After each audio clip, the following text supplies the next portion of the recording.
அன்னை அமெரிக்கா எதை நினைக்குதோ உலகம் அதைத்தான் நம்பணும். அது என்னவா இருந்தாலும் சரி. அந்த அளவுக்கு நல்ல ஒரு தியரிய பூஸ்ட் பண்ணி கொண்டு வந்து தலையில கட்டிட்டு போயிருவார்கள். இதுல அவர்கள் வல்லவர்கள். அதனால தான் வல்லரசாவே இருக்க முடியுது. இன்னும் மூளைக்குள்ள சிப்பெல்லாம் வைக்க ஆரம்பிச்சுட்டா நிலைமைய யோசிச்சு பார்த்துக்கங்க. அப்படி இருக்கும்போது, உக்ரைன் யுத்தம் ஏன் ஆரம்பிச்சுச்சு? அந்த கருமம் அவனுங்களுக்கே தெரியாதே! அப்படிங்கிற மாரி தான் எல்லார் மனசுலயும் பதில் வரும். ஆனா உக்ரைன் யுத்தம் ஆரம்பிக்கும்போது என்ன இருந்துச்சு? ரஷ்யா உக்ரைன சாப்பிடுது. இப்ப விட்டுட்டோம் அப்படின்னா, அடுத்து ஐரோப்பாவும் சாப்பிட்டுரும். இப்பவே முழிச்சுக்கணும், ரஷ்யாவ எதிர்க்கணும் அப்படின்னு சொல்லி தான் களத்துல முதல்ல இறங்குனார்கள். உக்ரைன காப்பாத்துறது உக்ரைன மட்டும் கிடையாது. ஒட்டுமொத்த ஐரோப்பாவையும் காப்பாத்துறது. ஒட்டுமொத்த ஐரோப்பாவையும் காப்பாத்துறது மூலியமா, நாடு பிடிக்கும் வெறியோட சுத்தக்கூடிய ஆட்களுக்கு பதிலடி தர விஷயமா இருக்கும். எல்லாரும் குதிங்க அப்டின்னாய்ங்க. ஐரோப்பாவ தவிர ஒரு பயலும் குதிக்கல. ஆசிய கண்டம், ஆப்பிரிக்கா கண்டம் எல்லா பயலுகளும் ஓடி போயிருங்களா அப்படின்னு சொல்லி விரட்டி விட்டோம். இந்த கடுப்புல இருந்தே அவனுங்க இன்னும் மீளவே முடியல. ஏன் அப்டின்னா, அடி வாங்குறது அவனுங்க. அந்த பிரச்சனைய முடிச்சா தானே அடுத்த திசைய பார்க்க முடியும்.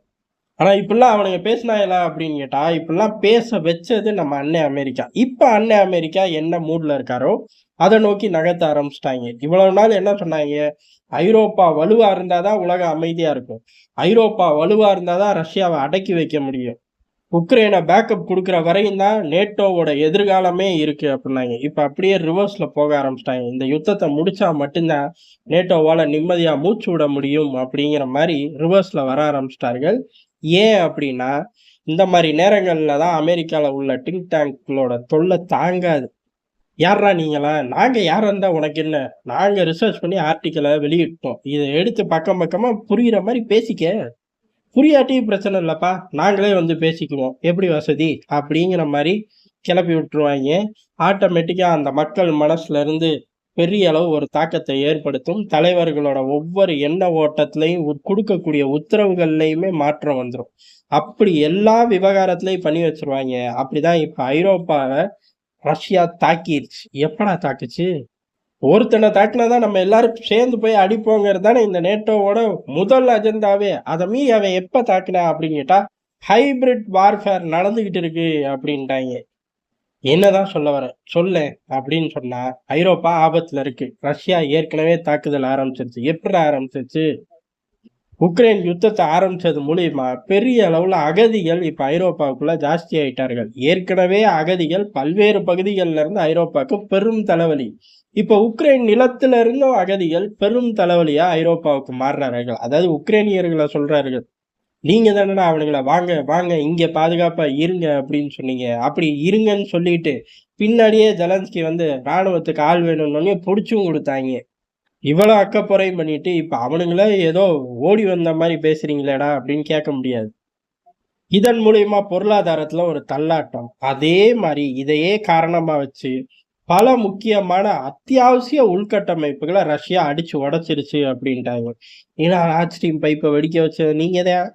உக்ரைனோட மிகப்பெரிய டேம வெடிக்க வச்சது நீங்க தான். அங்க உள்ள அணு உலைய வெடிக்க வைக்கிறக்கு ராத்திரி பகலா உட்கார்ந்து திட்டம் போடுறீங்க. இது எல்லாத்தையும் செஞ்சது நீங்க. இப்ப அவனுங்க செஞ்சாய்ங்க. அதனால நம்ம பெரும் சிக்கல்ல இருக்கோம். பொருளாதார சிக்கல், அதே மாரி அகதிகள் சிக்கல் இப்படி 2யும் ஏத்தி விட்டுட்டு, இந்த காலகட்டம் அதாவது இந்த உக்ரைன்ல யுத்தம் நடக்கிறதையே காரணமா வச்சு, ஐரோப்பாவுக்குள்ள தாக்குதல் நடத்தாத நாளே இல்ல. எப்படா ராக்கெட் வந்துச்சு அப்படின்னு நம்ம கேட்டுறக்கூடாது. ஏன் அப்படின்னா எல்லாமே ஹேக்கிங். டிஜிட்டல் ரீதியான தாக்குதல் ஜாஸ்தி. டிஜிட்டல் ரீதியான நம்ம வச்சிருந்த கட்டமைப்ப முழுசா ஸ்மெல் பண்ணிட்டாய்ங்க. அதே மாரி நம்மளோட ஒட்டுமொத்த ஏர் ஜோனையுமே அவர்களோட ஜாமருக்குள்ள கொண்டு வந்துட்டார்கள் அப்படின்ட்டார்கள். தப்பி தவறி நீ பறந்தேன்னா கூட மாட்டிக்குவ பார்த்துக்க. உனக்கு நம்பிக்கை இல்லையா? பிரிட்டனோட டிஃபென்ஸ் மினிஸ்டர் பயணிச்ச விமானமே ஜாமர்ல மாட்டிக்கிச்சு. ஞாபகம் இருக்குல்ல? அப்ப பார்த்துக்க. பிரான்ஸ், ஜெர்மனில இருந்து ஒரு பயம் மேல ஏறிட்டு கீழ இறங்க முடியாதுப்பா அப்படின்னு சொல்லி ஒரே போடா போட்டார்கள். இப்ப ஆக மொத்தம் ஒட்டுமொத்த நேட்டோ நாடுகள்லயும் கை வச்சிருக்கார்கள். எங்க மேலயும் கை வச்சிருக்கார்கள். அமெரிக்கா மேலயும் கை வச்சிருக்கார்கள். டிஜிட்டல் ரீதியா ஹேக்கிங்ல பெரிய அளவு உள்கட்டமைப்ப வெறும் டேட்டாக்கள திருடுறது மட்டும் கிடையாது. அணு உலை, மின்சாரம், தண்ணி ஃபினான்சியல் செக்டார் இப்படி எல்லாத்துலயும் புகுந்து விளையாண்டுருக்கார்கள். அதே மாதிரி வான் பாதுகாப்பு மையங்களை பெரிய அளவு சிதைக்கக்கூடிய வேலையை ஸ்மெல் பண்ணி ரெடி பண்ணி வச்சுட்டார்கள். இது எல்லாமே ஹைபிரிட்டா நம்ம மேல பெரும் தாக்குதலை ரஷ்யா தொடுத்துருச்சு. நம்ம ஏமாந்து போகாம இப்ப பொழைச்சுக்கணும். உக்ரைன் யுத்தத்தை எந்த திசையை நோக்கி நகர்த்துறோமோ அதை கரெக்டா நகர்த்தினா மட்டும்தான் நம்ம ரஷ்யாவை எதிர்கொள்ள முழு அளவுல தயாராக முடியும் அப்படின்னு முடிச்சு வச்சுட்டாருங்க. எப்ப இதெல்லாம் சொல்றார்கள்? ஒரு அமைதி படையை கூட்டிட்டு போய் நிறுத்துவோம் அப்படின்னு சொல்லும் போது சொல்றார்கள். இப்ப அமைதி படையை நிறுத்துறக்கு அன்னை அமெரிக்கா ஒத்துக்குதா ஒத்துக்கலையாங்கிறதே தெரியல. உக்ரைன் யுத்தத்தை நான் முடிக்க போறேன், அதுக்கு நடுவுல வாய் பேசாத, காரணம் இதனால பெரிய பாதிப்பு ஓ நாட்டுலதான் அப்படின்னு சொல்லி அள்ளி தெளிச்சிட்டார்கள். இனி அந்த மக்கள்லாம் படிப்பார்கள், பார்த்த உடனே ஆத்தாடி நம்ம தான் பலியாயிட்டோம். ஆமா, அவனுங்க சொல்றது பூரா உண்மைதான். பாரேன், ஏற்கனவே ஆப்பிரிக்கா போன்ற பகுதிகளில் இருந்து அகதிகள் பிரச்சனை தலைவிரிச்சு ஆட்டுது. அதை சமாளிக்கிறேன்னு பேசிக்கிட்டே இருக்கும்போது இந்த பக்கம் உக்ரைன்ல இருந்து பெரும் கூட்டம் உள்ளுக்குள்ள வந்துருச்சு. உக்ரைன் யுத்தத்தை நடக்கிறத காரணமா வச்சே டிஃபென்ஸுக்கு பெரிய அளவு செலவு பண்ணிக்கிட்டே இருக்காங்க.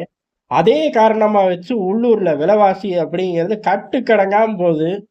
காரணம் கேட்டா சீப்பான ப்ராடக்ட்ஸ் உள்ள வரல. ரஷ்யா மீது நம்ம சுமார் 22,000 தடைகள் விதிச்சிருக்கோம்ல. அதுல ரஷ்யா ஒளிஞ்சு போகும்போது சின்ன சின்ன சேதாரம் நம்மளும் அனுபவிச்சு தானே ஆகணும் அப்படிங்கிறாங்க. ஆனா ரஷ்யா ஒளியல, சேதாரத்தை மட்டும் நம்ம அனுபவிக்கிறோமே அப்படிங்கிற ஒரு கலவரத்தை இப்ப ஐரோப்பாவுக்குள்ள அன்னை அமெரிக்கா திணிச்சிருச்சு. இதே அன்னை அமெரிக்கா தான் ரஷ்யாவை பந்தாடினா மட்டும்தான் நம்மளால பர்கர் சாப்பிட முடியும் அப்படின்னு சொல்லி ஐரோப்பால ஒரு 3 வருஷத்துக்கு முன்னாடி விதைச்சாங்க. இப்ப அறுவடை முடிஞ்சிருச்சு, அடுத்த விதையை தூவிட்டார்கள். ஐரோப்பாவுக்கே இந்த நிலைமை, ஊர் பூரா வாய் பேசிட்டு இப்ப அவனுங்களே எந்த அளவு இழிச்சவாயனா நிக்கிறாங்கன்னு பாத்துக்கங்க. அப்ப ஆப்பிரிக்காலாம் கேட்கவே வேண்டாம். அன்னை அமெரிக்கா நினைச்சா எத்தனை தாட்டினாலும் ஆப்பிரிக்காவை உருவாக்கி அழிச்சு உருவாக்கி அழிச்சு உருவாக்கின்னு விளையாண்டு தள்ளுவாங்க. அப்படி இருக்கும்போது ஐரோப்பா கதையை முடிக்கிறார்கள் அப்படின்னா வேற கதையை ஆரம்பிக்க போறார்கள். அது ஆசிய கண்டமா, ஆப்பிரிக்கா கண்டமா, இல்ல மீண்டும் ஐரோப்பா கண்டமா தெரியல. மனுஷன் டொனால்ட் ட்ரம்ப் வந்ததுக்கு அப்புறம் தான் மிச்ச கூத்து இருக்கு. எல்லா பயல அண்ணனா ஆக்கி வச்சுட்டார் கடவுள் அப்படிங்கிற மாதிரிதான் உலகத்துல இருக்கக்கூடிய ஒவ்வொருத்த எண்ண ஓட்டமும் இருக்கும். நன்றி, வணக்கம்.